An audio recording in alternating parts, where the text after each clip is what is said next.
Well, hello. My name is Lindsay Deneen. I'm the Artistic Director of VidaDance. I'm so excited to be here today.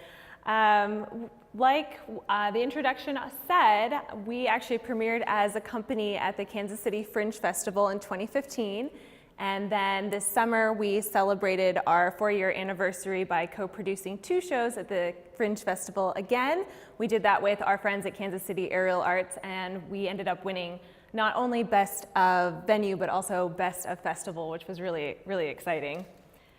We are a very eclectic company. We perform everything from very traditional classical ballet pieces to Irish step. We have humorous pieces. This one in the corner is called Flamingo Lake. It was a spoof on Swan Lake. We do just a huge variety of all sorts of fun, different styles and pieces. We're all about sharing hope, joy, and light through dance. The goal is to bring dance to a wider audience. We wanted to present works that people who are not necessarily already a dance audience would appreciate. So somebody who might not be interested in going to a modern show exclusively or a classical ballet might come and see us because they're going to see a huge variety of things. We do have very family-friendly shows.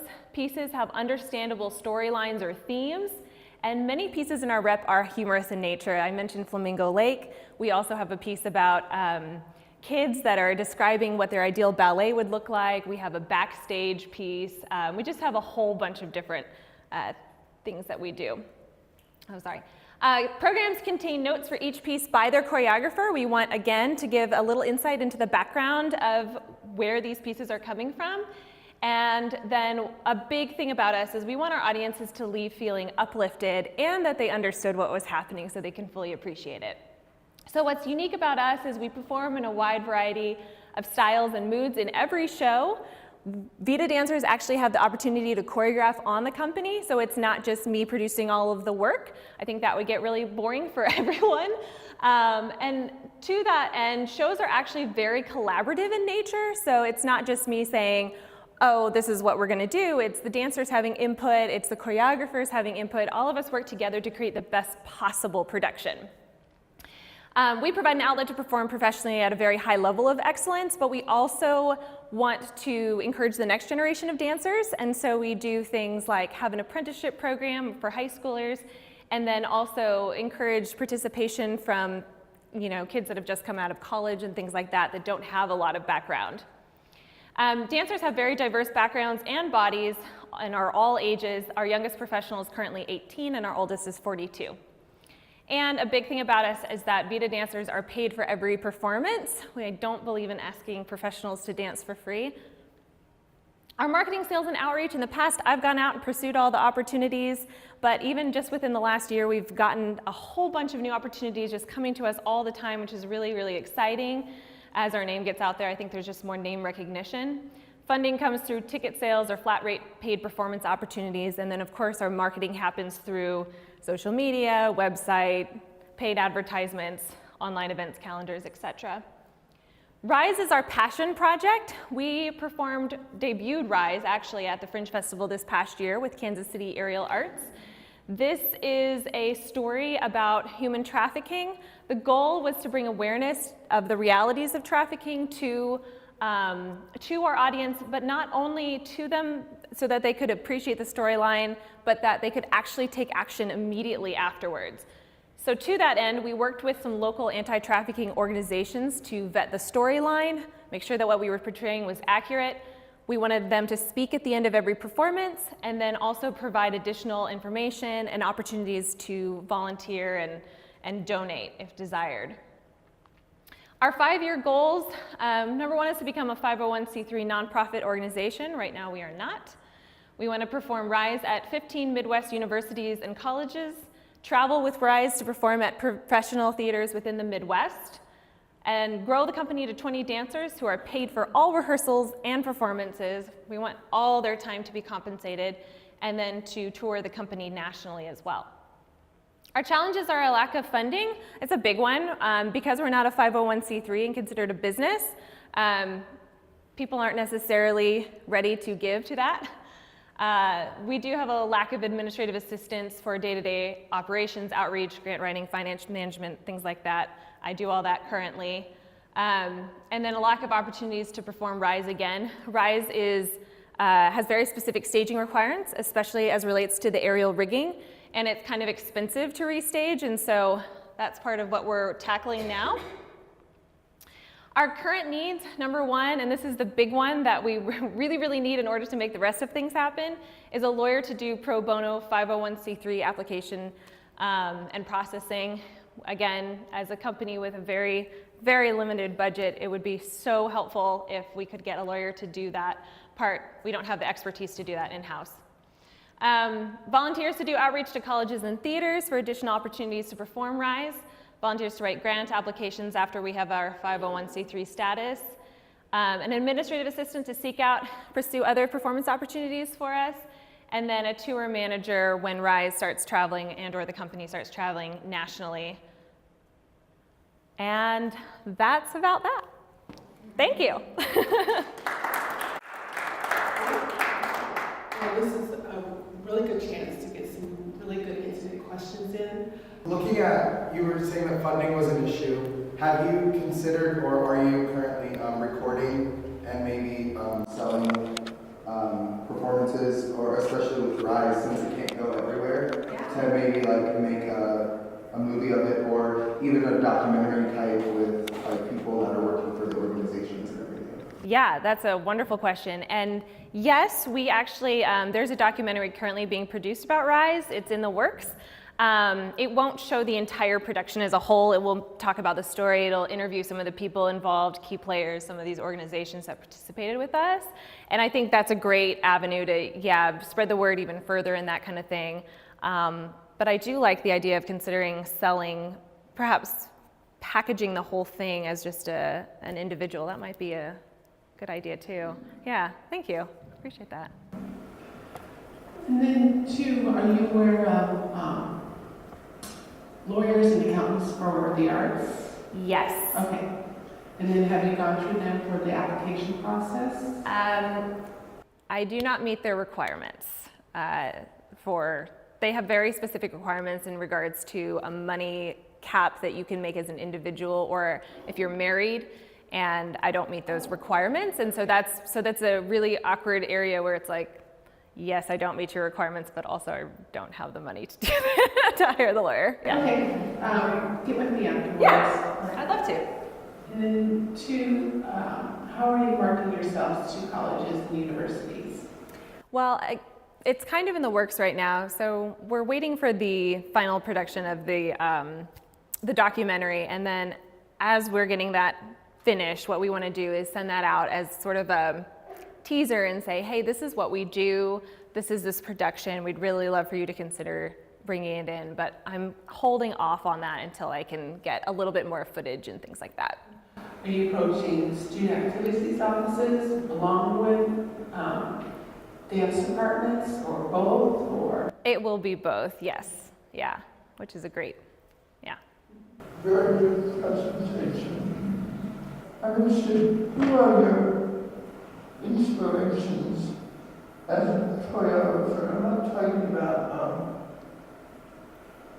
necessarily artistically, but professionally.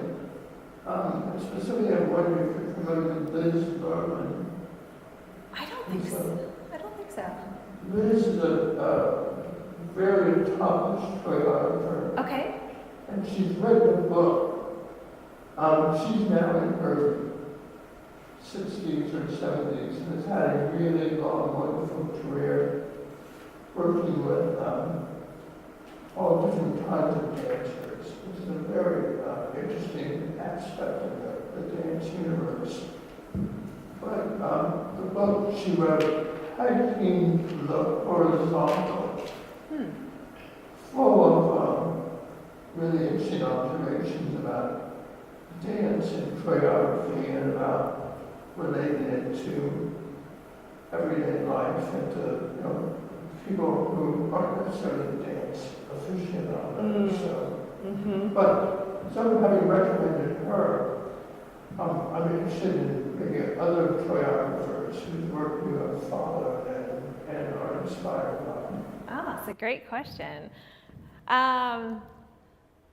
Goodness, I'm inspired by a lot of things and people, but I would honestly say I tend to be more inspired by music than by specific choreography that I've seen myself. So to me, when I start the process of choreographing, I hear a piece of music that's really inspiring, and I kind of just see it just sort of I just sort of see the movement happening. As far as specific choreographers I appreciate, I think I really enjoy Justin Peck, if you're familiar with him, from New York City Ballet. He's amazing. What's your background? I mean, where did you study dance, and what other companies that you admire? Just go. Yeah. So I grew up in Northern Virginia, so I actually studied dance at a studio there. And then I went to college at Mercyhurst University, and they have a really wonderful ballet-based dance program. So I got my BA there. And then right after that, I moved to Kansas so that I could dance with Sterling Dance Theater. So I was there for 4 years.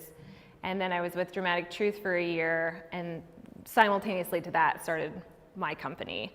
That's kind of the background there. And for your suggestion, if you talk to the people who run Inside about the possibility of maybe offering rides and a sort of an add-on, so Just something that they do? something that they're doing because they already have the reading and stuff to do there, or Well, so Kansas City Aerial Arts also has the rigging. And that's who we work with. But what's challenging about Rise is that the theater in which we would want to produce it has to be aerial friendly, essentially. So it has to have the truss, or it has to have something that will allow it. So it's not necessarily, they have all the equipment that they need. It just needs to be in a space that will allow for it. Yeah. Thank you very much. Can we go to one of your other slides too? Sure. My question. Oh, here, let me go back.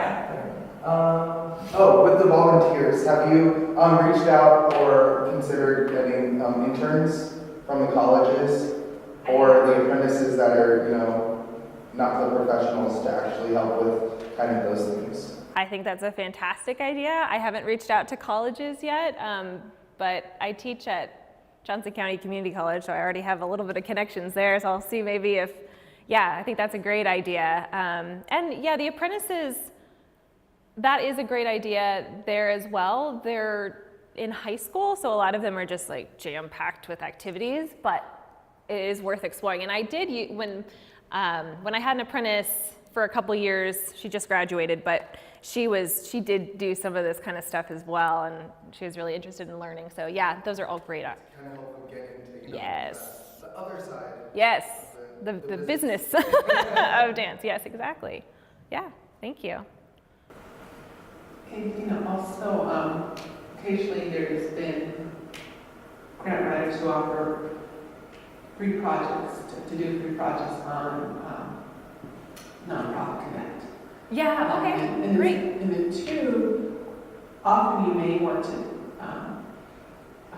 get a grant writer, a professional writer to do your first application, and then there's pretty standard questions Okay. that then you can take those questions and apply them to other applications. Fantastic. And where you or an editor or someone who's experienced in writing can take those questions, keep the tone, and keep the way they define the organization and apply it to another. That's a great idea. Thank you.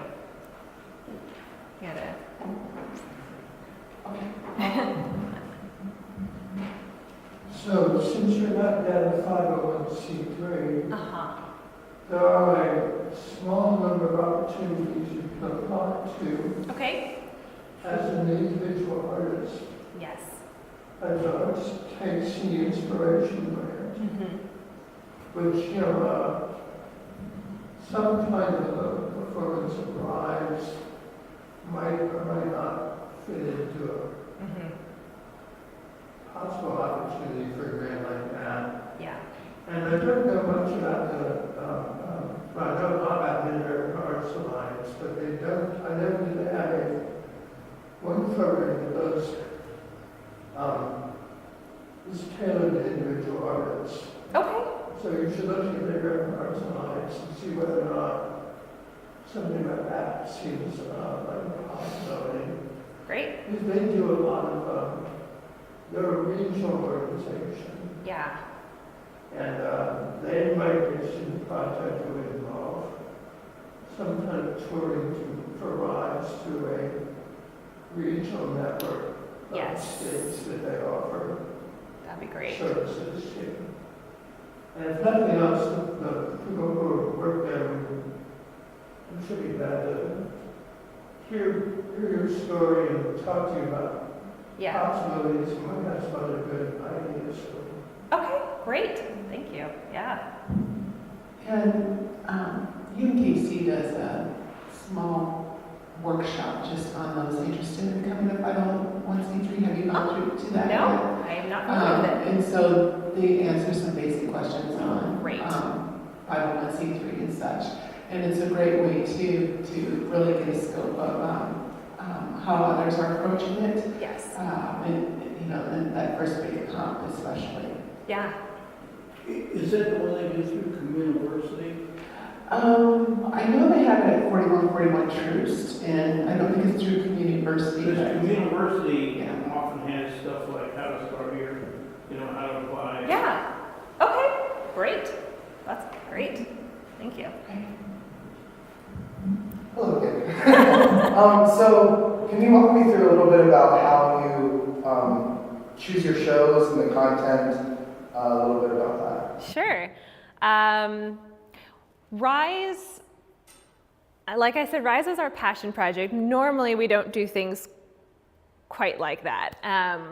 But Rise specifically had been in the works for years. My husband and I both have a passion for fighting human trafficking and raising awareness for it. And dance is such a great avenue for bringing, awareness to social justice issues. And so that one was something that has just been kind of in the back of our minds for a long, long time. And then, finally this year when we were able to team up with Kansas City Aerial Arts, it was able to come to reality. But that's a kind of an isolated one. In general, again, since the company's mission is to bring joy, light, and hope, our big thing is to have really fun, friendly pieces. And so that's kind of always in the back of my mind when I'm choosing content. I mean, I 100% want the dancers to be doing excellent work. It needs to be good, of course. But with that in mind, I want the pieces to be lighthearted, to be understandable, to be funny, charming, those kinds of things. So sometimes when I introduce shows, I say just take this next hour as a break from reality, because reality is tough enough. We don't need to come to a dance show and to be depressed as well. So that's just my own opinion, but for me personally, that's how I feel about that. And so yeah, I draw inspiration from a lot of different sources, but like I said, I think music to me is the biggest source of inspiration, where I just listen to this piece and go, ooh, that would make a great tap piece. Like, that's what we need. It might be good to look at some of the local music groups, like the Kansas City Jazz Orchestra, and maybe have an event where they're playing the jazz music and you guys are doing dance to those. Yes. And the PBS station, maybe if they're doing a world dance piece or talking about local cultures, you might be able to get in there and have a performance highlighting those kinds of dance styles. Yeah, that's a great idea. Thank you for that. That would be so fun. Are you collecting email addresses from your audience members? Kind of. So just to give some context on what we've done so far, we have performed at Fringe, and with Fringe, the ticket sales go through a third party that we're not, and then we have not yet produced our own full-length piece at a theater. So what we've done so far is is the fringe shows. We've performed at festivals. We've performed through other avenues that unfortunately we then don't have the, yeah. But it's a great idea. Well, I mean, well, it's okay. I mean, when you become a 501c3, you know, you're less likely to support in terms of contributions from individuals. So it's never too early to start building a database of people who appreciate your work Yeah. and who are possible prospects for supporting it because they're your fans. And they're the ones who like what you do and Right. want to see you do more of it and really bring it to more people. Yeah. So I see lots of potential here, you know, but it's obviously, you actually have a great idea of, I think, the work that's going to be involved, and I'm starting to think about it over a several-year timeline. It's good because the plans are, you know, you have to start in order to sort of guide the path. Are you familiar with the organization Dance USA? Yes. Okay. Yes. Have you ever been to one of their conferences? They were here in Kansas City recently. I did get to go to that one last year. Yeah, it was fantastic. Lots of great resources. Yeah, there are a lot of great role models there, I think, and there's a whole range of dance companies and Yes. different aspects of what they do and how they do it, and so it's really good contacts for you there. Yes. Absolutely agree. Okay. Yeah. You're great. Can you go to your other slide though? Okay, and then, have you made connections yet with other, what are some of your plans to tour it, and tour it into those cities? Yeah, I have some connections in actually several of the cities to kind of get started, but again, I have not pursued this yet because I'm waiting for more of the footage from Fringe and really the documentary to help explain it, because I think what we ran into a little bit pre the production coming to life was, you know, people were definitely wanting to support it. They were super interested in the concept, but until they saw it, they didn't really know how it was going to go, which is fair. So I really want to be able to say, hey, this was like, take a look at this. Here's some sample footage. This was actually really successful. I mean, yeah, we got amazing feedback from it. So. And are you working with humanity organizations in those cities, or do your connections have humanity, or can reach out to humanity organizations in those cities? I'm sure that they do have connections. The ones that we've worked with, I think that would be an absolutely essential component, yeah, because I don't know that our organizations would be able to travel with us. So yes, I think that's extremely important element. Yeah, thank you for that. Yeah? You have colleges and universities. Do you ever do things with secondary and elementary schools? Educational programs, or because it seems like that's a vast market. Yeah. And there are people who just, that's all they do, and they. Yeah, and do well, yeah.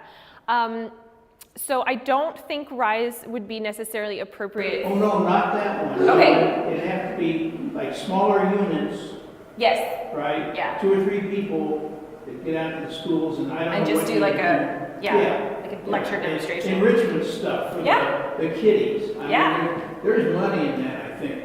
Okay. I don't know about that. I don't know, but there are a lot of people who just go around and do these little school assemblies. And I think that's a great idea, and I'd love to do that. It's another thing where you run into, I personally can't ask dancers to dance for free, professionals. So I just feel like if that's not funded by the schools, I mean, that's a great thing to pursue and look into, because if it is funded, that would be an opportunity, but otherwise it's coming out of my Oh, no, that wouldn't be a volunteer thing. I think people make money doing it. that. That would be great. Yeah. No, if it makes money, to be just frank. It's unfortunately a very small amount of money, and, you know, Yeah. Yeah. the easiest way to sort of dip your foot in that market is to maybe talk to Kansas City audiences about Yeah. what they do. They do. Yeah. And I know Kim really well. Yeah. That would be a way to sort of consider that, but I don't think that doesn't sound like the direction you really want to go in. I mean, it's great for some people, but it's really more about, there's a whole different level of purpose I think to the answer that Sure. for that audience. Yeah. Or even the Mid-Continent Public Library pays for these little bitty performances. Oh yeah. It'd be one or two people, you Sure. know, you go out there and do a half hour and Oh. Okay. $100. I know a juggler gets $200 an hour. I mean, Sorry. Wow. I mean, that is a skill, though. I can't do that. Yeah, that when you work that out to you, that person required to be a professional juggler. Exactly. $50 an hour was all. Anyway, But it's the same thing for dancers, too. the one thing I think that's really important is to figure out what you want to be. Yeah. Really get a clear idea of what sort of dance company you want to be. Yeah. And then make choices that will let you grow in that direction. Yeah. Because it's actually, what's really important to figure out is what to say no to. Mm-hmm. As opportunities start to come in Yes. more quickly because you will become better known. Right. It's important to realize what moves you along that arc Yes. and what doesn't. Yes. And to not be afraid to say no to something that's going to reach, Yep. take you in that direction. Absolutely. Yeah. Well, we need to wrap up. Yeah. Are there, as a community, are there any things yet you would like us to address or help you build upon?